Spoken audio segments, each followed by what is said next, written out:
ते गुरु म्हणजे सद्गुरू. सद्गुरू संत आणि परमात्मा.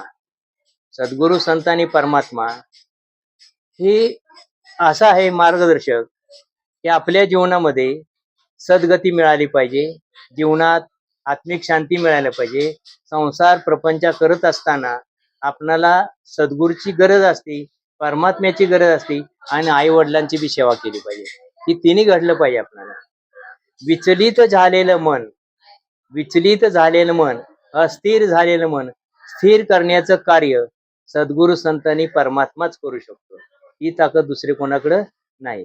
तेव्हा तुम्ही आपण आपल्या जीवनामध्ये काळाची गरज आहे, आता काळाची गरज आहे. 10 मिनिटं तरी परमेश्वराचं चिंतन केलं पाहिजे. कारण आता तुम्ही बघताय समाजामध्ये, देशामध्ये, राष्ट्रामध्ये, परदेशातनी सगळं परिस्थिती कशी आहे, राक्षसी प्रती निर्माण झालेली आहे. आणि त्याच्यामुळं कलियुगाचा हा मध्य संपून उत्तरार्ध सुरू आहे. कलियुगाचा मध्य संपून उत्तरार्ध सुरू आहे. तर आता जीवनामध्ये गेल्या 7-8-10 वर्षापासून तुम्हाला मी काही वेळेला सांगत होतो, आता निदान आपण बरे आहोत, पण पुढचा काळ सांगता येत नाही, जगाचं काय सांगता येणार नाही. ती परिस्थिती आता चालू आहे. त्यामुळं तुम्ही आपण आपल्या जीवनामध्ये पहिल्यांदा सद्गुरूला शरण गेलं पाहिजे, संतांना शरण गेलं पाहिजे, परमात्म्याला मानलं पाहिजे, आई वडिलांची सेवा केली पाहिजे. प्रथम आई गुरु जे आहेत त्यांची जर तुम्ही व्यवस्थित सेवा केली नाही तर तुम्हाला त्याचा शापच मिळणार. जे आपले कुलदैवत आहेत, कुळस्वामी, ग्रामदैवत ह्यांना तुम्ही पहिल्यांदा मानलं पाहिजे, त्यांची सेवा केली पाहिजे, त्यांचं चिंतन केलं पाहिजे. वर्षातून निदान एकदा दोनदा तरी त्यांचं दर्शन झालं पाहिजे. आलं का लक्षात? आणि दुसऱ्यांदा आपण आपल्या जीवनात परमार्थात जीवन जगत असताना जर तुम्ही गुरु केला नाही, भक्ती करत असताना जर तुम्ही गुरु केला नाही, तर विचलित झालेलं मन, अस्थिर झालेलं मन कुठंतरी आपलं गडबडून जातो आणि आपण त्या परमेश्वराच्या भक्तीतून दुसऱ्या बाजूला जातो, म्हणजे चुकीच्या दिशेने जातो. व्यसनमुक्त जीवन जगलं पाहिजे प्रत्येक माणसानं. व्यसनमुक्त जीवन जगलं पाहिजे. व्यसनमुक्त का जगावं? तर व्यसनामुळे काय होते, अनेक प्रकारचे विकार निर्माण होतात, अनेक प्रकारचे दुर्बुद्धी निर्माण होते. काम, क्रोध, लोभ, मद, मत्सर हे 6 विकार, षड विकार आपणाला ग्रासायला सुरुवात करतात. त्यामुळे आपल्यातून प्रत्येक वर्षातून एकदा तरी एक तरी विचार, आपले शब्द, विचार, आचार बदलले पाहिजेत. एक तरी गोष्ट लक्षात ठेवायची की आपण हे आता आपण जे बोलतोय, वाईट बोलतोय किंवा वाईट वागतोय किंवा वाईट ऐकतोय, हे सगळं आपल्यातून निघून गेलं पाहिजे, कमी झालं पाहिजे. जसं शरीररूपी जमीन, आपण ही जमीन काय करतो, जमीन सुपीक करण्यासाठी काय करतो, वर्षाला मेहनत करत असतो, नाही का? वर्षाला त्याची मेहनत करतो, त्याची सुपीक जमीन बनवण्यासाठी सड बीड सगळे काढून टाकतो, बरोबर आहे? आणि त्याच्यामध्ये काय करतो आपण, बीज चांगलं बघून पेरतो की नाही? बीज चांगलं बीज बघून पेरतो. पण मला सांगा, बीज उगवण्यासाठी योग्य वेळ बघितल्यानंतर तुम्ही बीज पेरता का नाही? नाही का? पाऊस असतानाच बीज पेरता? पाऊस नसेल तर तुम्ही युरिया देऊ शकता का? नाही. पाऊस असतानाच युरिया देता, म्हणजे ते करपून जाऊ नये. ही जशी आपण काळजी घेतो तशी आपल्या शरीररूपी जमिनीची सुद्धा ही काळजी घेतली पाहिजे की आपले विचार विचलित नाही झालं पाहिजे. बघा, मला सांगा, आपण प्रत्येक दिवशी आपण जे बोलतो, चालतो, करतो तेच आपलं कर्म आहे. ज्या पद्धतीचं तुम्ही कर्म करता त्या पद्धतीचा भोग प्राप्त होणार.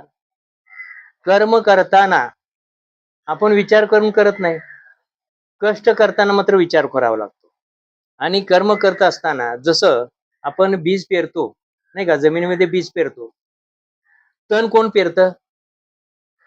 जे तण येतं, जे झाडगुल येतं, जे गवत येतं, वर्षाला तुम्ही काढता की नाही? कोळपण करता, बांगलन करता, नाही का? तशी जमिनीची जशी आपण बांगलन करतो, कोळपण करतो आणि ते बीज उगवण्यासाठी व्यवस्थित युरिया देतो, तर भक्तिरूपी बीजाला नित्य नित्य भक्तीचं, ज्ञानाचं, स्मरणाचं चिंतन केलं पाहिजे. आपण रोज भक्ती जे आहे, षड विकारांना आपणाला आपण ग्रासलेलं आहे, 6 विकारांना आपणाला पिडलेलं आहे. त्यामुळे हे 6 विकार नष्ट करण्यासाठी आपण सद्गुरूला शरण गेलं पाहिजे. सद्गुरू शिवाय आपणाला कोणीही चांगली वाट दाखवू शकत नाही. सद्गुरू गुरु करावा पारपणे, गुरु करावा पार कोणी. त्याचं ऐश्वर सौंदर्य हे नाही, त्याचं ऐश्वर कुठलं, त्याचे विचार आचार. ऐश्वर कुठलं, विचार आचार. सौंदर्य कुठलं, तर भक्तीतून आपणाला सद्गती देण्यासाठी प्रयत्न करत असताना ते त्याचं सौंदर्य आहे. आणि हे सौंदर्य जपलं नाही तर आपण विचलित होतो आणि परमेश्वरावरती चिंतन करण्याची आपली जी टायमिंग असतं ते विचलित होतं. ते टायमिंग ठरवत नाही आपण. निदान सकाळी सुचिर्भीतून 10 मिनिटं तरी तुम्ही परमेश्वराचं चिंतन केलं पाहिजे, कुठल्याही जातीचा असा. काळाची गरज आहे आता. जगामध्ये विघातक प्रकार चालू आहेत. जगामध्ये काय चाललंय तुम्ही बघताय. काही गोष्टी मी सांगू नये, तुम्ही बघताय, टीव्हीला बघताय, पेपरला वाचताय. हे कारण काय माहितीये का, परमेश्वरापासून परमेश्वर आपण विचलित होऊन लांब जायला लागलोय. विज्ञानानं अफाट अमर्याद प्रगती केल्या, तोड नाही विज्ञानाला. पण अध्यात्माशिवाय जीवनाला जोड नाही. अध्यात्माची जोड असली पाहिजे. विज्ञानानं प्रगती केली अफाट अमर्याद, त्याला तोड नाही. पूर्वी मोबाईल होते का, नव्हते. ऋषीमुनींना कुठं कोणाबद्दल काय चाललंय ते ऋषीमुनींना आधी कळत होतं. जसं ज्ञानेश्वर महाराजांनी, ज्ञानदेवानी ज्या वेळेला त्यांनी भक्तीत उतरले, संन्यासीची मुलं म्हणून त्यांना छळलं, पिडलं, भरलं, त्यांच्या समाजातल्या लोकांनी त्रासलं, पिडलं, त्यांनी मार्ग सोडला का, नाही. बघा त्यावेळेला ज्ञानेश्वर महाराजांनी चांगदेवाने वाघावर बसून आले. चांगदेवाने काय केलं, वाघावर बसून आले.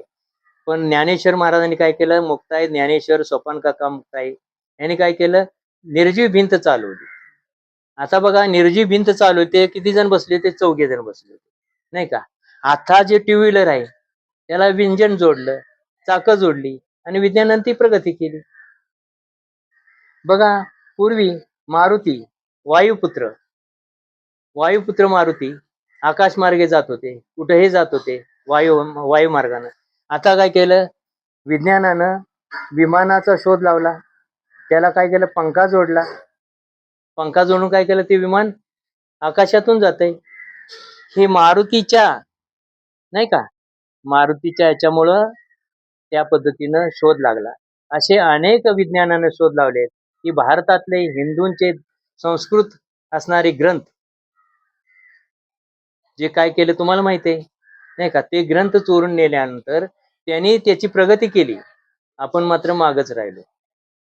तर आता आपल्या जीवनामध्ये आपण विचार बदलले पाहिजेत, आचार बदलले पाहिजे. आई वडिलांची प्रथम सेवा केलीच पाहिजे.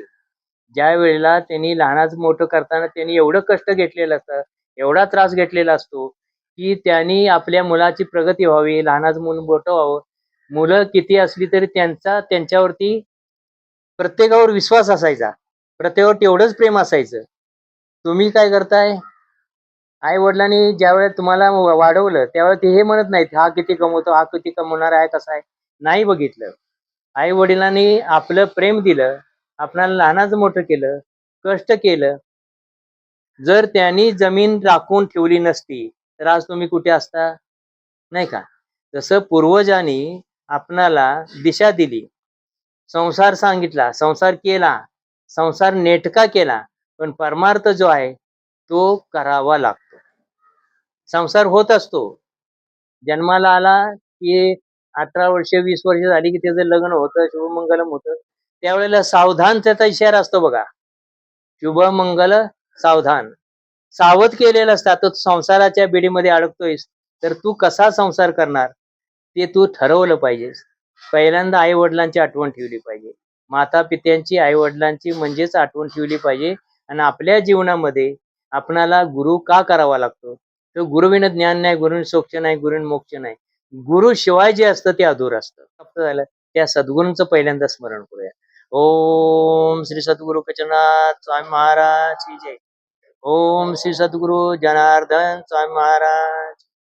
ओम श्री सद्गुरु दत्तात्रेय स्वामी महाराज. ओम श्री सद्गुरु नवनाथ स्वामी महाराज.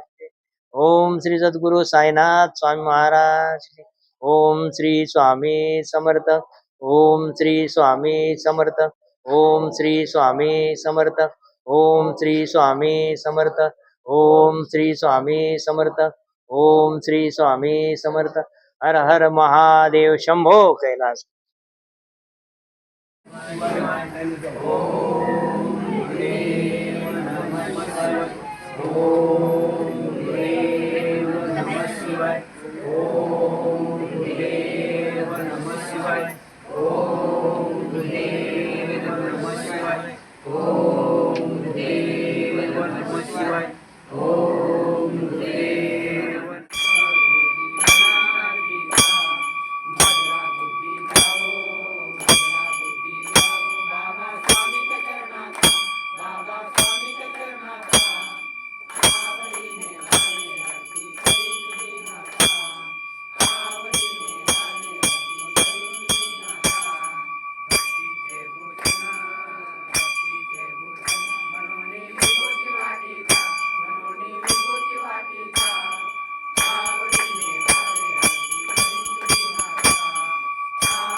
अलंकापुरी पुण्यभूमी पवित्रे नांदतो दयाविदा पुण्यराशी नमस्कार माझा कैलाशी राणाची चंद्र मनींद्र माता कारुण्य सिंधू दुःखारी तुझी संभव रविंदू जवानल पूर्ण बाळ स्वते जनित्र विरोधदाळ ब्रह्मांड दिशा मदनांतकाळी तुझी संभव मधुकोनकाळ जठा विभूती चंदनाची कृपादमान प्रीत गौतमीची पंचानना विश्व निवांतकाळी वीर शंभो वैराग्य योग शिवशूदपान सदा समाधि निज बोधमान उमा निवासा त्रिपुरांतकारी वीन शंभो श्री सद्गुरु माऊलीदानाजी महाराज की जय. हरि ओम. गुरुदेव दत्त गुरुदेव दत्त गुरुदेव दत्त अवधूत चिंतन श्री गुरुदेव दत्त.